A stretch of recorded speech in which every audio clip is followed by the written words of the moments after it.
Y antes de darle paso al doctor Matías Chacón para lo que tiene que ver con el cáncer renal, quiero hacer un agradecimiento muy especial a Laboratorios Merck, sobre todo en la persona de María Laura, porque realmente fueron los que nos apoyaron desde el principio. Y quiero darle también la bienvenida a Gador Laboratorios, que empieza a caminar junto a nosotros. Matías, todo suyo. Hola, gracias Claudia, gracias Fabián y gracias Mauro por también dar una charla de cáncer de vejiga a la población general, que es realmente complejo trasladar nuestro lenguaje cotidiano, que si bien tenemos el vínculo con los pacientes, pero dar el lenguaje técnico es complejo. Así que, bueno, gracias Mauro, gracias Fabián y bueno, bienvenidos a esta actividad de ICARE. Voy a compartir la pantalla. Mauro, si tenés que atender, andá, porque nuestra vida es así. Así que... Muchas gracias a Matías y gracias a todos. Un placer haber participado. Gracias, Mauro. Bueno, un poco el desafío de la charla era hablar de avances en el tratamiento de los tumores renales. Para mí es un placer y haber colaborado con Claudia para fundar el primer grupo de pacientes que han tenido, que tuvieron o que vamos a tener algún tipo de cáncer, en este caso cáncer de riñón. La agenda es un poco extensa, pero voy a tratar de hacérselo breve y didáctico. No sé, ¿cuánto tiempo tenemos, Fabián? ¿15 minutos? 20, 25 minutos.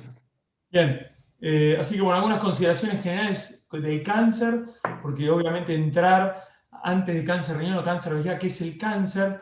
El cáncer viene de la palabra básicamente que se apoya en cangrejo, tanto en latín como en griego, significa cangrejo por la forma que adoptaban los tumores o que la gente veía que adoptaban los tumores hace ya cientos de años. Y la oncología es el estudio del cáncer. Entender que no somos únicos, el cáncer no es exclusivo del humano, es exclusivo del ser vivo. Los peces, los dinosaurios, los árboles, los tiburones tienen cáncer.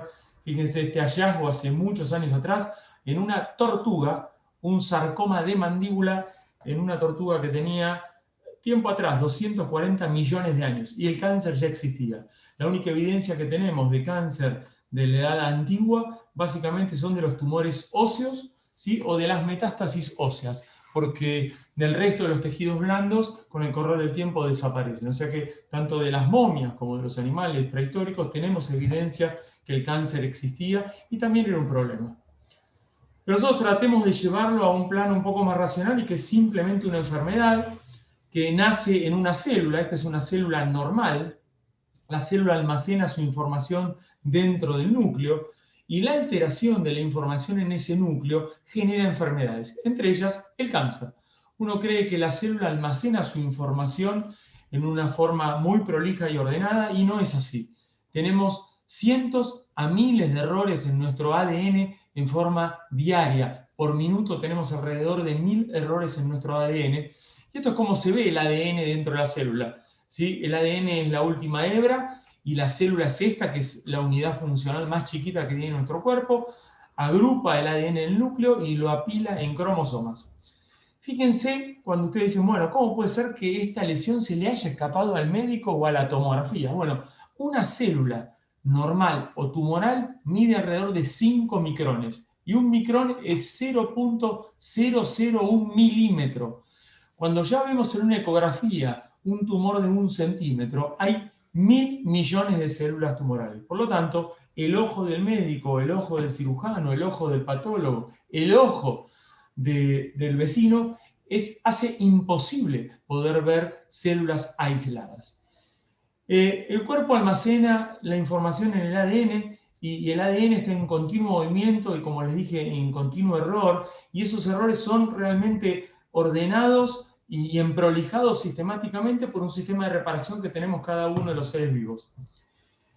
El premio Nobel de Fisiología en Medicina fue en el año 1962 para estos 3 muchachos que no portaban facha, pero sí portaban intelecto y que describieron el ADN, que es como si fuera la santa escritura, ¿sí?, de nuestro ser vivo. En el 2001 aparece, en enero del 2001 aparece en la revista Science, que es una de las revistas más importantes de biología y de medicina, este proyecto que se había hecho realidad, que era descifrar el genoma humano.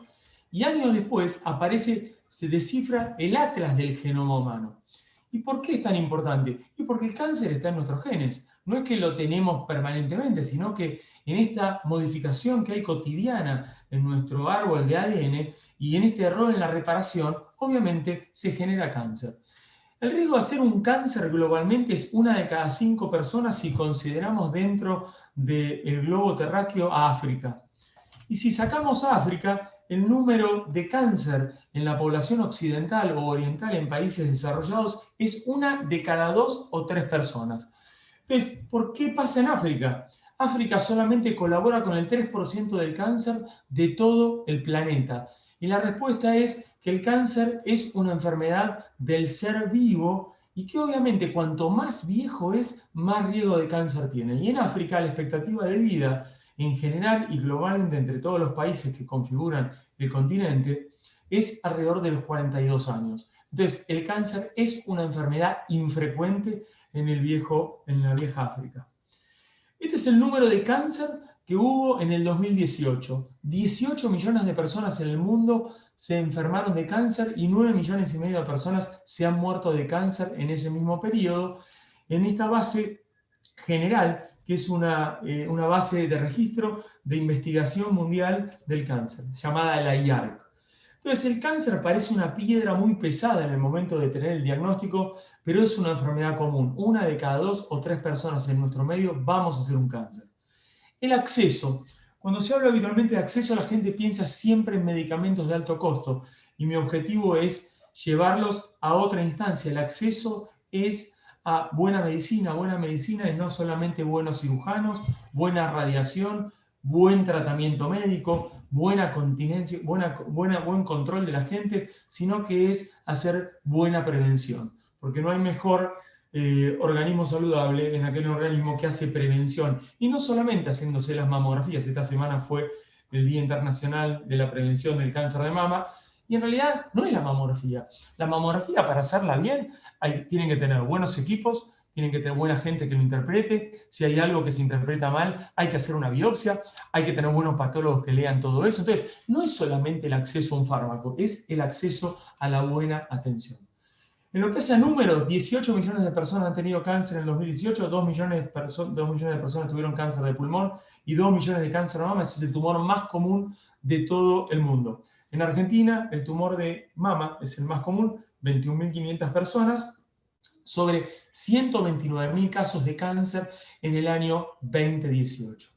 Fíjense que cáncer de colon ocupa el segundo lugar con 15.500 casos. Esperen que pase la próxima diapositiva. Si hacemos la cuenta, son de cáncer, 360 casos de cáncer por día, 15 casos de cáncer por hora. O sea, números más que interesantes en lo que hace a volumen de gente que se enferma. Por eso tiene que dejar de ser una palabra estigmatizante, sino que es una enfermedad común. Y acá están los riñones, que son un poco el foco de nuestra charla de hoy, avances en el tratamiento del cáncer de riñón. Los riñones habitualmente tenemos 2, hay gente que tiene 1, o tiene un riñón en herradura, que está unido. Embriológicamente hay algunos errores también que uno puede tener cuando nace, pero básicamente la función del riñón es tratar de depurar de nuestro organismo todas sustancias tóxicas y eliminarlas. Por lo tanto, los riñones filtran y reciben todo lo que uno come, percibe, huele, ¿sí? O fuma. El riñón mide 12 por 6 centímetros. El izquierdo está más bajo que el derecho, pesan alrededor de 150 gramos y tienen 30 gramos de sangre. ¿Cuánto cáncer de riñón hay en Argentina? En realidad somos alrededor de casi 48 o 49 millones de personas, y sobre estos 129.000 casos de cáncer que hubo en el año 2018, el cáncer de riñón, ¿sí? Fíjense que estuvo en un número cercano a 5.000 casos. No tan lejano a cáncer de colon, donde hay muchas campañas de prevención, tampoco muy lejano a cáncer de mama, donde también hay muchas campañas de prevención, y tampoco tan lejano a cáncer de próstata, donde hay casi 11.000 casos por año en la Argentina. O sea que 5.000 casos de cáncer de riñón es un número considerable que uno debe respetar y debe tener en cuenta. Eso es el número de casos. Y la mortalidad en ese mismo año fue de 2.314 personas por cáncer renal. Entonces, si hago la cuenta sobre estos 4.889 casos, son 407 casos por mes y 13.5 casos por día de cáncer de riñón que se diagnostican en nuestro país. Por eso, tener conciencia de estas enfermedades es fundamental. También entiendan que el cáncer, salvo raras excepciones, no son un día y la noche. No es que a la mañana no tenía cáncer y a la noche sí. Habitualmente es un proceso que crece de algo muy chiquitito y que con el correr del tiempo va acumulando mutaciones y eso termina en un cáncer. Por lo tanto, tanto para el hombre como para la mujer, el cáncer es un proceso, no es una enfermedad que se instala de un día para el otro, salvo las excepciones conocidas como las leucemias y los linfomas. Los dos sexos estamos a riesgo. En Argentina hay más cáncer en la mujer a expensas de cáncer de mama, pero los números son muy parejos en términos de incidencia. Si tomamos todos los tumores detectados precozmente, 3 de cada 4 personas se cura del cáncer que ha desarrollado. Y curarse significa que la enfermedad no vuelve nunca más. Hay culpables en cáncer. Los culpables son el cigarrillo, el hábito sedentario, la mala alimentación, la infección por virus, el alcohol y el exceso de toma de sol. La prevención primaria es básicamente no fumar y vacunarse. No hay enfermos ni enfermedades. En cáncer de riñón no hay una medida de prevención primaria que uno deba hacer, exceptuando el hábito de fumar y la chance de tomar menos alcohol. Eso va a disminuir el riesgo de hacer un cáncer de riñón. Asimismo, evitar el exceso de hidratos de carbono y de grasa facilita que la gente no desarrolle cáncer renal. La prevención primaria también involucra el ejercicio. Hacer actividad física disminuye la obesidad, que es un estado de inflamación permanente. Hacer ecografías a toda la población no es costo eficaz. Se harían muchos estudios al divino botón. Entonces uno debe saber a qué persona hacer ecografía renal para poder diagnosticar correctamente este tipo de tumores. Otra forma de prevención primaria es conocer la historia familiar. ¿Cuánta gente en la familia tuvo cáncer de riñón o cuánta gente de la familia tuvo cáncer de mama? Esos son datos fundamentales a la hora de poder hacer prevención primaria. Esto es, no hay enfermos, pero sabemos que hay situaciones que nos ponen en riesgo. Entonces, si conocemos bien nuestro árbol genealógico, vamos a tomar buenas decisiones. En cáncer de mama, ya hace 15 años, el efecto Angelina Jolie le dio al gen BRCA1 y BRCA2 un impacto enorme, pero los médicos y los oncólogos y los cirujanos ya conocíamos este gen 15 años antes que Angelina Jolie lo sacara a colación. Es un gen que asocia cáncer de mama y cáncer de ovario. Prevención secundaria es detectar las cosas lo más chico posible. El ejemplo concreto es la colonoscopía y la mamografía. Cuanto más chico uno detecta las cosas, mejores son los resultados. Creo yo que en prevención secundaria y en prevención primaria es estudiar, ¿no? Tanto los médicos en la facultad como los grupos de colaboración, entre los cuales también los grupos de pacientes, las ONG, las compañías farmacéuticas, necesitan brindar actualización permanente a todos los agentes de salud que participamos en esto que debería ser, mejor dicho, no que es, que debería ser un eje muy común en el control de nuestra salud. Hacer estudios, involucrar a los patólogos, involucrar a los radiólogos es fundamental, pero también en el medio hay entidades regulatorias, está la familia, está la intervención sanitaria. No es lo mismo, lamentablemente, vivir en el medio del campo que vivir en el centro de una ciudad, no solamente para las emergencias, sino también para las enfermedades de alta prevalencia o realmente de alta necesidad de tener especialistas. Los terceros pagadores también es realmente una barrera muy difícil de franquear. Los presupuestos que disponen las obras sociales, prepagas, las compañías farmacéuticas, el contexto social y la disponibilidad de las herramientas. En lo que hace a la prevención terciaria es, si yo tengo un tumor, quiero que me operen bien y quiero que me hagan bien las cosas. Eso es hacer buena prevención terciaria. Una vez que el tumor está instalado, uno se trata apropiadamente. Y prevención cuaternaria es no hacerse estudios ni agredir a la gente sin que tenga sentido. Hacer el tratamiento por un cáncer de mama, una persona que no tiene cáncer de mama, no tiene sentido. Bueno, eso es evitar gastos, costos y agresiones a gente que no tiene que estar involucrada. A mí me parece que uno de los principales focos de atención en prevención, en hacer bien las cosas cuando un tumor está instalado, es invertir en esto que hoy en día, no sé cuánto salen los bisturí, pero deben estar alrededor de 45 pesos, pero es la inversión más grande y es el costo más alto, que es invertir en buena formación de cirujanos, porque una buena cirugía realmente no tiene precio y el valor de un bisturí puede ser también muy lesivo en el caso de ser mal utilizado. Fíjense, esta fue una foto de la primera cirugía documentada con anestesia con éter en 1846 en una de las instituciones más importantes, que es el Mass General en Estados Unidos, un paciente con un tumor de partes blandas. Fíjense los cirujanos de smoking, ¿sí?, y de moñito para operar a un paciente. Esta es la primera fotografía de los cirujanos operando a un paciente. Este es hoy el peso que tiene en cáncer, no solamente en cáncer de riñón, sino también en cáncer de mama, en cáncer de vejiga y en otros tumores. El peso más importante todavía lo sigue teniendo el cirujano, porque todavía seguimos siendo sumamente primitivos a la hora de tratar las enfermedades oncológicas, que es extirpándolas. También la metodología se ha modificado, hay mucha mejoría en lo que es la aparatología. Los cirujanos, obviamente yo prefiero que me opere mi hijo que tiene 20 años, porque va a manejar mejor el joystick que un hombre de 70 años, por lo tanto los cirujanos para entrenarse en cirugía robótica realmente tienen que tener buena mano, ¿sí?, porque delegar en un aparato y al cirujano con manos ya muy experimentadas atrás de una consola es medianamente complejo. Por lo tanto, si uno hace cirugía robótica, tiene que tener una buena curva de aprendizaje y una buena casuística. El acceso a las drogas es otro gran problema que hablaremos un poquito más adelante, pero fíjense que esta droga es barata, de acuerdo a algunas cosas, que es el alcohol. Y el alcohol es el responsable del 25% de las muertes por cáncer, la mayoría en gente arriba de 50 años. O sea, esta es la fórmula del alcohol y es también una droga. Si sumamos el tabaco, que es responsable de la muerte por cáncer en el 35% de los casos, y el virus, entre los cuales el HPV es uno de ellos, 35% de riesgo de mortalidad por cáncer. Y estos son nuestros glóbulos, que hoy en día las compañías farmacéuticas y el desarrollo y el conocimiento genético que ha involucrado en los últimos años han permitido utilizar a estas 6 pelotitas que ven ustedes ahí complejas, que son nuestros glóbulos blancos que nos defienden contra las infecciones y también contra los tumores. ¿Hay avances? Rotundamente sí.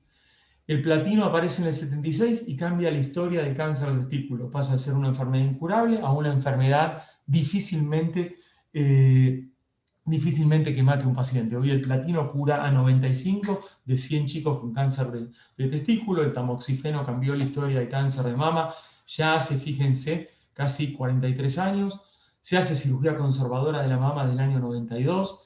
En el 95 aparece la primera droga efectiva en parar las náuseas y los vómitos, que era el grave problema, ¿sí?, de la quimioterapia. El ondansetrón frenó la náusea y el vómito por el efecto de las drogas. En el 98 aparece una droga que también rescata a gran parte de las mujeres con cáncer de mama, que fue el trastuzumab. Y en el 2001 aparece una forma de medicamentos distintos que se llaman terapias dirigidas y que abrieron un poco también el espacio en cáncer de riñón, que es el imatinib, útil en leucemias y en una forma muy particular de sarcomas.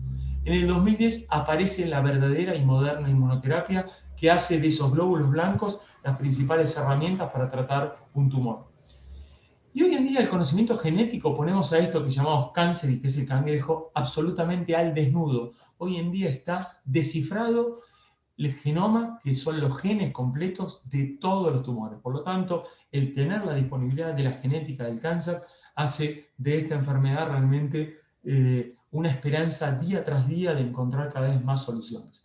Este es el Atlas del Genoma del Cáncer, presentado a febrero de este año, la última edición, con todo el atlas secuenciado. Y esto que parece una mamografía, no les voy a decir dónde está el cáncer de mama, pero hoy la mamografía la podemos ver así. La genética de un cáncer de mama es esto. Estos son los genes involucrados en el cáncer de mama, lo cual hace de esta enfermedad una enfermedad súper conocida. Esto es los genes en el cáncer de riñón. Ahora les voy a contar un poquitito. Y en cáncer de riñón les voy a dar algunos números globales. Fíjense que el riesgo de hacer un cáncer renal para todos nosotros es una persona en 63. Ese es el riesgo de hacer un cáncer de riñón. El promedio de la edad son 64 años. La gran mayoría de los tumores renales en la vía excretora se provoca propiamente dicho en el riñón, y las curvas en incidencia vienen en aumento en los últimos 10 años. Si tomamos los datos más importantes que hay en cáncer en todo el mundo, que es como si fuera, les diría, la Biblia en los números de cáncer, fíjense este número que es el cáncer de riñón. Hay 400.000 personas que se enferman de cáncer de riñón por año, con 175.000 muertos a lo largo de todo el mundo. Un número realmente importante. Esto es yo se los saqué en castellano, que son 403.000 casos de cáncer de riñón en un año, o sea que esto fue 2018, en el 2019 los números son cercanos a 415.000 casos. ¿Por qué hay más cáncer? Yo se los dije antes, porque la gente envejece y vive más tiempo y además hay más población, entonces eso hace que haya más cáncer. Perdón. Bueno, factores de riesgo para cáncer de riñón. Pasaron de largo los factores de riesgo, que no quiero que pasen de riesgo. Pasen de largo. Bueno, pasaron de largo, pero básicamente los factores de riesgo en cáncer de riñón son la obesidad, el tabaco, la enfermedad renal, ¿sí? Y la hipertensión arterial. Son fundamentales controlar la hipertensión, bajar de peso, no fumar y no tomar alcohol. Los síntomas: el cáncer de riñón puede provocar dolor, sangrado o la palpación de una lesión. Esos son habitualmente los síntomas que provocan los tumores renales. Y sin embargo, hoy en día el diagnóstico de cáncer de riñón se hace a través de estudios ecográficos. Eso es habitualmente lo más frecuente y son hallazgos incidentales dentro de la población general. Por lo tanto, hoy en día la mayoría de los tumores renales diagnosticados son en pacientes que tienen una ecografía hecha. Esta es la ecografía, donde es operador dependiente, y esta es una tomografía, que es la herramienta esencial que hoy en día los médicos debemos disponer para saber. Fíjense, acá está la espalda del paciente, acá estaría la parte del ombligo, esto gris que se ve acá grande es el hígado, y este es el riñón derecho, este es el riñón izquierdo, y acá hay un tumor en el polo inferior. Esa es una foto, esta es otra foto, este es el tumor renal, este es el riñón izquierdo, este es el riñón derecho, esta es la masa tumoral, que, como les dije antes, es producto de un proceso, no es producto de un día para el otro. Hay que descartar que no haya enfermedad en otro órgano antes de tomar una decisión. Es raro tomar biopsias en cáncer de riñón porque las imágenes nos guían mucho a decidir el mejor tratamiento. La cirugía es el tratamiento de elección. La cirugía nos va a brindar un resultado, nos va a dar el nombre y apellido del tumor, nos va a brindar también el tamaño, nos va a brindar el grado de agresividad de ese tumor y también nos va a brindar la extensión que tiene el tumor, si en la cápsula o no en la cápsula. Entonces, todas estas variantes nos va a llevar a poder establecer qué riesgo tiene la enfermedad de volver o qué riesgo tiene el paciente que la enfermedad vuelva. Esto es el mundo del cáncer de riñón, donde fíjense que el 75% se llaman carcinoma de células claras.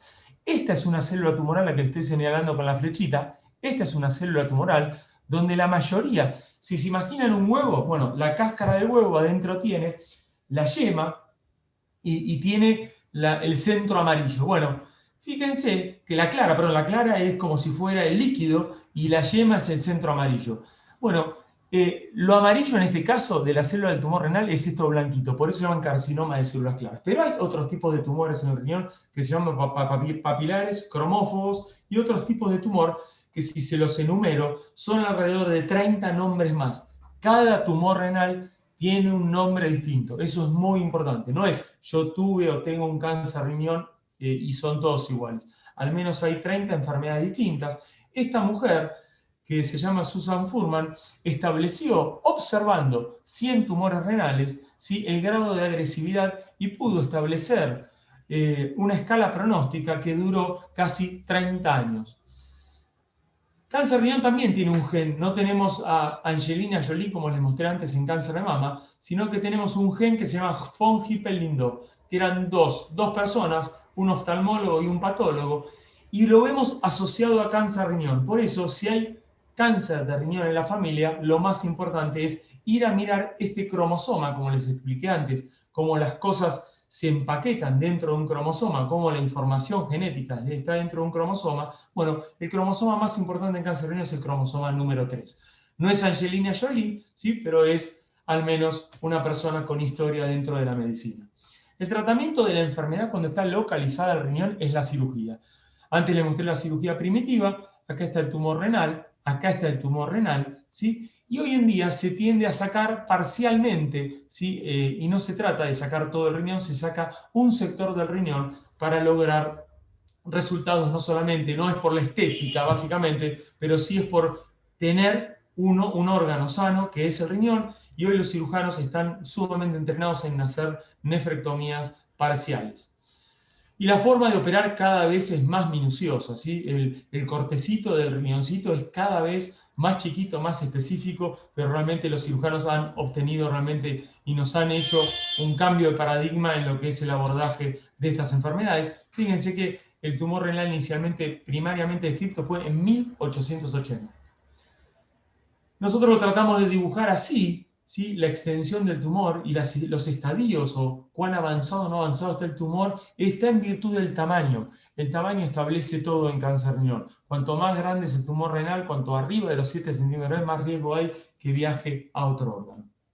Entonces, el riesgo que vuelva el tumor básicamente se apoya en el nombre y apellido del tumor, en el tamaño. No es lo mismo tener un tumor chiquito que un tumor grande. No es lo mismo tener un tumor de 4 centímetros que un tumor de 10 centímetros. El riesgo de recidiva es mucho más alto ante un tumor más grande. Entonces, hay muchos tratamientos que se trataron de hacer después de la cirugía, dando algún tratamiento posterior a la cirugía para aumentar la chance de cura. Lamentablemente, estos 4 estudios, que fueron los más importantes, en el objetivo global, que era curar más pacientes después de la cirugía, fueron los estudios negativos. Bueno, algunas consideraciones en metástasis. La gente cree que una vez que uno tiene un tumor, la posibilidad de metástasis es 100%, y una vez que la metástasis ocurre, la chance de morirse es 100%. Nada es 100% y nada es 0%. Yo puedo colocar esta semilla en este suelo y el resultado puede ser germina algo o no germina nada. Si esa célula que se fue del riñón inicialmente y se implantó en otro órgano y pasó unas 1500 pruebas antes de llegar a ese órgano y germina, ese es el proceso de una metástasis. Entonces, los médicos sabemos que en cáncer riñón los sitios más frecuentes donde aparecen las metástasis son en los huesos, en los pulmones, en el mismo lugar, ¿sí? Pueden ser una lesión en el pulmón o varias, o también puede haber lesiones en otros órganos como en el cerebro. Entonces, ¿qué hacemos hoy en día los médicos si la enfermedad viajó a otro lado? Una opción es observar. Hay tumores que hacen metástasis en cáncer riñón que uno vigila y no hace nada. Simplemente el control con la mano, si es un gangliocito, o el control con la tomografía, vigila y sin hacer tratamiento. Antes del 2006, muy poquitas opciones. Después del 2006, realmente hay múltiples opciones por el gran conocimiento que emergió en los últimos años. Y la chance de que la enfermedad vuelva depende de muchas variables, algunas conocidas y otras desconocidas, pero uno no se puede poner en esto, mi riesgo de que la enfermedad vuelva es 5% o 80%. El riesgo uno lo debe discutir con cada uno de los médicos. Fíjense lo interesante, ¿qué es lo que hemos utilizado en cáncer riñón a lo largo de todo este tiempo para tratar la enfermedad metastásica, cuando la enfermedad viajó a otro órgano? Se utilizó la interleuquina 2 durante 26 años y la gente vivía poco, realmente menos de un año. Se utilizaron drogas nuevas que son como pequeñas grampas que uno le pone a la manguera y dejan de irrigar los tumores, que son los inhibidores de tirosina quinasa, durante casi 14 años, y los números mejoraron muchísimo porque el control de la enfermedad estuvo cercano a los 24 meses. Y hoy en día, con la inmunoterapia o la inmunoterapia más la terapia dirigida, esos números están y exceden los 3 a 5 años. Esta es, como Mauro Orlando les mostró recién, la inmunoterapia, que es lo que hace, es potencia esto. Lo rojo es la célula tumoral. Esta es una foto de microscopía electrónica. Y este es el linfocito T, que son nuestras herramientas, son los glóbulos que tenemos nosotros, que tiende a abalanzarse sobre la célula tumoral y a matarla. El problema es que la célula tumoral tiene mecanismos de defensa ante estos linfocitos y hace que los linfocitos se guarden y se queden dormidos. Entonces, este es el mecanismo por el cual la célula tumoral libera ciertas sustancias. Tenemos unas células vigilantes que captan esas sustancias y entrenan linfocitos y los linfocitos van a matar la célula tumoral. Ese es el principio de acción de la inmunoterapia moderna con las drogas básicamente conocidas como el nivolumab, el avelumab y la combinación con el pembrolizumab. Estos son los tratamientos en primera línea de los distintos medicamentos aprobados del 2006 al 2020 en primera línea. Hoy hablamos de más de una línea de tratamiento, con lo cual en segunda línea está el cabozantinib, que es de aprobación reciente en nuestro medio, y ulteriores drogas como el everolimus, el axitinib, drogas sumamente útiles en el tratamiento no solamente de primera línea, sino de segunda línea. ¿Cuáles son los objetivos de los tratamientos cuando la enfermedad se ha ido? Y de vuelta, sí, la palabra curar existe hoy en día en pacientes que han tenido metástasis porque la inmunoterapia nos ha permitido volver a pensar y a mirar eso porque la desaparición completa de la enfermedad existe.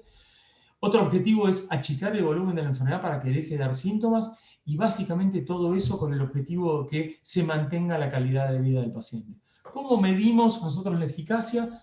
Y con una regla, básicamente vemos la tomografía y medimos las lesiones y uno puede hacer desaparecer todo, remisión completa, remisión parcial es cuando las lesiones se achican por lo menos hasta un 30%, y estabilidad es cuando no se achican, quedan más o menos igual, y progresión es cuando crece más allá del 20% respecto a la última tomografía. Fíjense que los oncólogos somos sumamente básicos en la forma de medir, y esa medida se tiene que acompañar a algo que es el tiempo.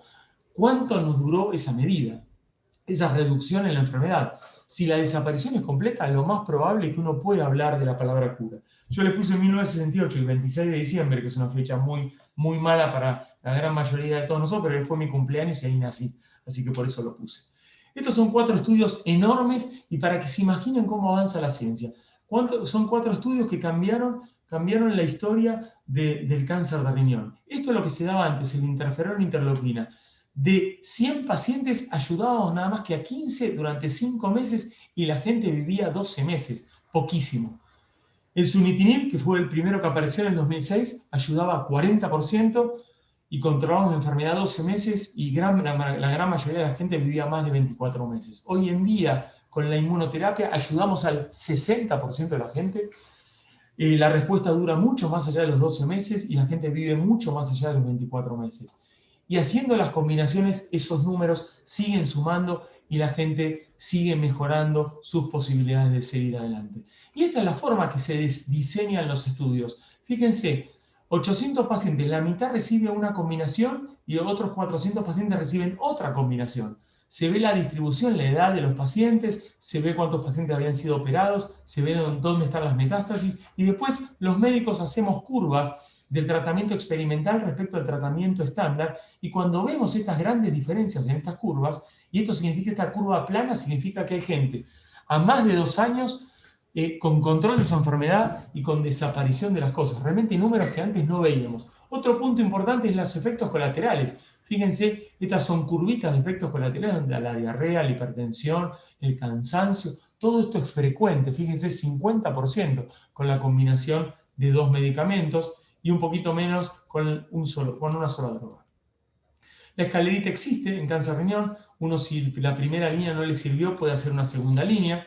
O sea que hay medicamentos en primera y segunda línea. La historia no se termina de un momento al otro. Estas son las toxicidades de nuestros pacientes, de los pacientes de la vida cotidiana, donde la piel de las manos y los pies se pone un poquito más molesta, la diarrea, el pelo canoso, ¿sí? La piel un poco más hiperpigmentada. Hay que hacer que la gente viva bien, ¿sí? Viva mucho más, pero bien.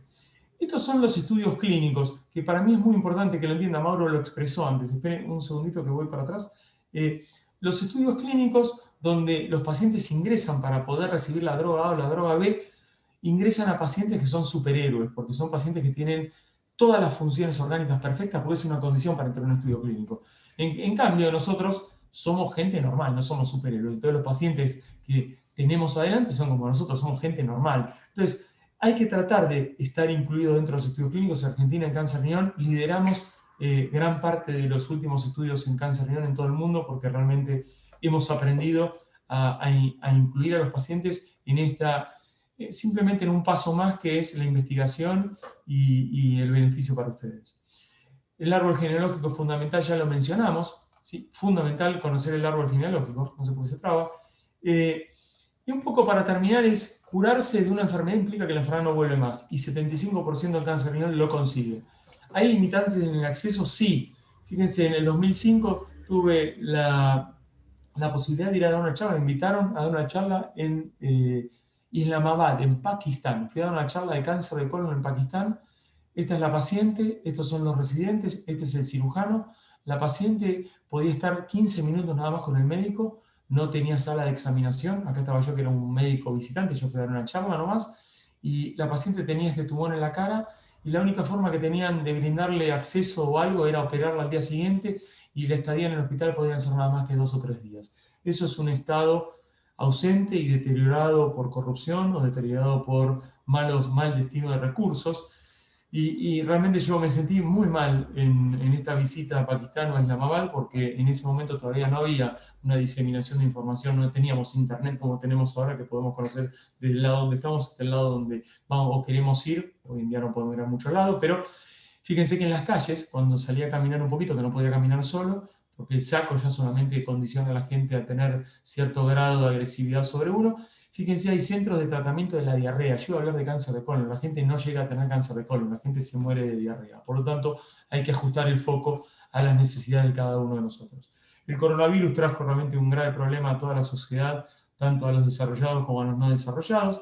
Bajaron las consultas un 50%, pero no es el problema a mí, la consulta me importa, pero bajó la detección precoz de cáncer un 50%. Estos son datos de Estados Unidos, donde la reducción entre abril del 2019 y abril del 2020 fue del 50% en diagnóstico de cáncer, en cáncer de mama 47%, y en el resto de los tumores realmente es impresionante. Fíjense, el melanoma 50%. Y esto se vino de la mano claramente de la disminución de la cantidad de mamografías que se hacía, 90% de reducción de mamografías y 84% de reducción en lo que eran las colonoscopías. El impacto del coronavirus me parece que olvidemos, ¿sí? Hagamos la vida normal, cada uno se hace los estudios que hay que hacer. Y más, acordémonos, el otro día Claudia estuvo en unas charlas que di, me parecía importante, porque el argentino no tiene memoria. Que no tengamos memoria para ciertas cosas está bien, pero que desde el punto de vista sanitario, cuando pase un gobierno a otro, se tire todo al tacho de basura, hace que demos 8 pasos atrás. Este Plan Nacional de Control del Cáncer lo dimos a luz el año pasado, en noviembre del 2019, y hoy en día eso está en un tacho de basura. Y esto no forma parte ni del macrismo, ni del kirchnerismo, ni del peronismo, ni del radicalismo. Esto no tiene que tener ni color ni bandera. La buena atención de la gente no tiene que tener color ni bandera. Entonces, una cosa es, podemos pensar igual que para el coronavirus, este es el mapa que seguramente ustedes visitan, cuánto coronavirus hay en el mundo, qué número tiene Argentina. Bueno, podemos hacer un mapa igual para los tumores, porque Argentina lamentablemente no tiene números de cáncer, los números están vistos de afuera.